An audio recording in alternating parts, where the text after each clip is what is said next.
Hello and welcome to another episode on Mark Bonsai channel. Have you ever find yourself in a situation that you were sitting next to your bonsai tree on bonsai table and you were struggling with way forward? You were thinking what is going to stay and what's going to be removed, and you couldn't find the good decision. Some of us find ourselves in this situation last weekend during the masterclass with Walter Pál in Andrea Zokic studio in Croatia. And precisely in those moments, Walter Pál joined us and gave us the advice you will see soon. And maybe the next time you will sit next to your wild Yamadori tree and you will think about way forward, think about this advice. So here it is, living legend Walter Pál speaking next to the Oriental Hornbeam raft collected and owned by Marco Kelava. And if you will like this kind of collected material, you may find just the right raft for you on the webpage of Andrea Zokic, which you will find under the video in the description. So enjoy Walter Pál speaking.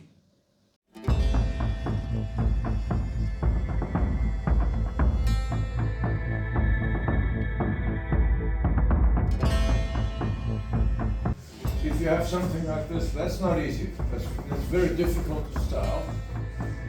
But everybody can see that it's very interesting and probably very good.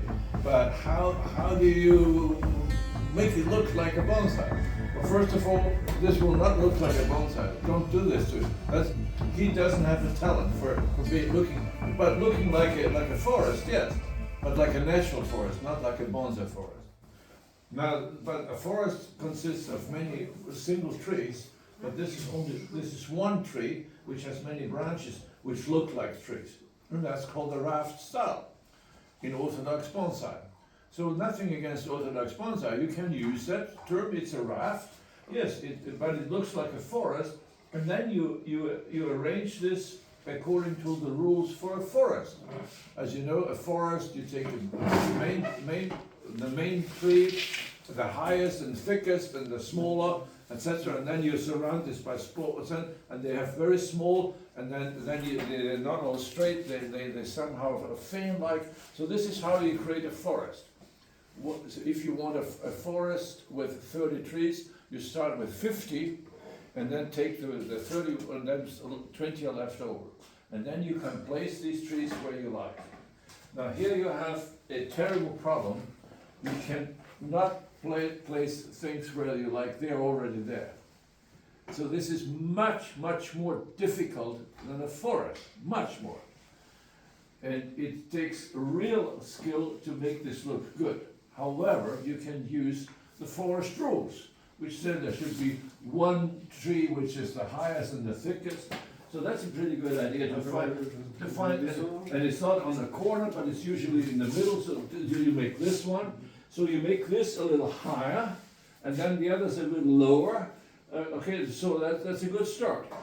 Then you find next to this another one here and here and here and here, and then you say, okay, and these are probably not even trees anymore, these are more branches, and maybe if this is the front because the other front is not so good, you think maybe this should go and maybe this should go, but you're not so sure because first we want the overall concept, and the concept is that this, what we have here, is more or less the same size, only some trees a bit higher here and some trees a bit lower, because this is too evenly. This is, the sheep have done this, okay?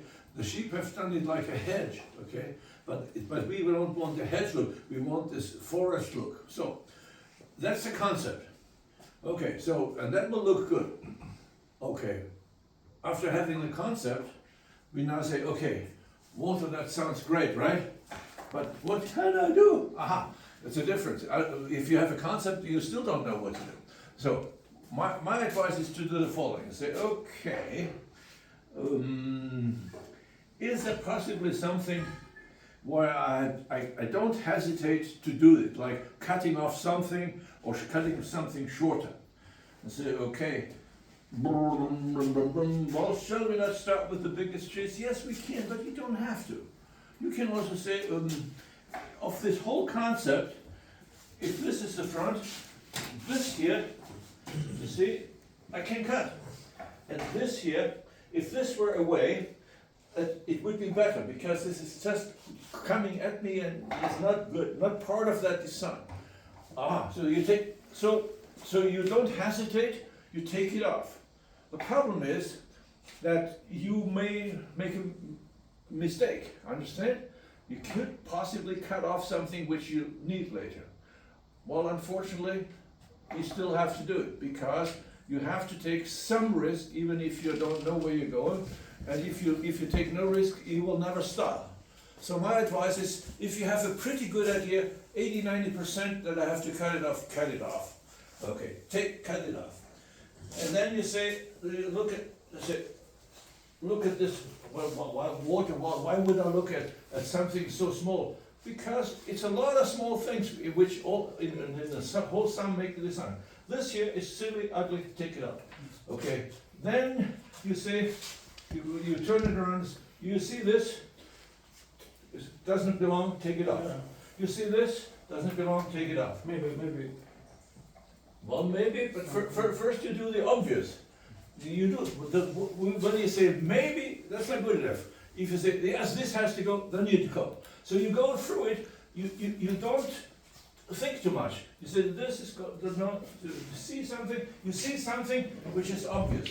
You cut it, you do it right away. You go around and around, and then you go from the other side, like that, and then I tell you, it will already be better. Better. Okay. And you do this for 5 hours, and then it's finished. You take away everything that shouldn't be there, and what is left should be there. That sounds easy. Well, it is not easy, but that's basically how you can style a tree without really knowing exactly where you go. You know in general where you go, but exactly you find out. And that's my advice, how to go about this. And then, but after that, then you do these detailed things. These sheep grazed tops here, they're way too dense. You have to thin that out and cut out something, but that's minor. First is, what are the trunks? And there should be something like 25 trunks here.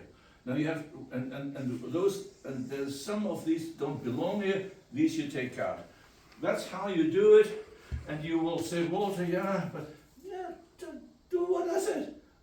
He said, oh, but that's, I cannot see where I will get. You don't need to see where you get. If you are not a good sportsman, you want to run a marathon, you will never succeed if you think about running 42 kilometers. But, from here to the door you can, right? Well, you better go from here to the door, and from the door to the corner, and one day, and all of a sudden you're at the end. But if you now think about 42, you will never do it. So start doing it. That's my advice for people who are not so deep into bonsai, but also when I am in front of something which is so complicated that I don't on first sight see exactly what to do. If I see a tree like that, I can know, when the carry the tree in, I already know what to do. Why? It's not because I'm a genius, because I've done this 100,000 times, so I have more experience. But on this tree, I'm not so sure. So I'm also using this beginner method of first doing the obvious, and the rest will come. So in the end, it will be a wonderful forest that should be on a long slab sort of stone, not in a pot.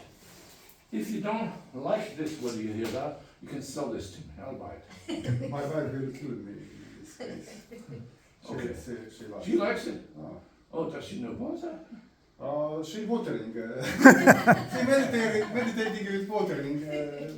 And it's fine. Okay, was this helpful? Yeah, thank you very much. Good.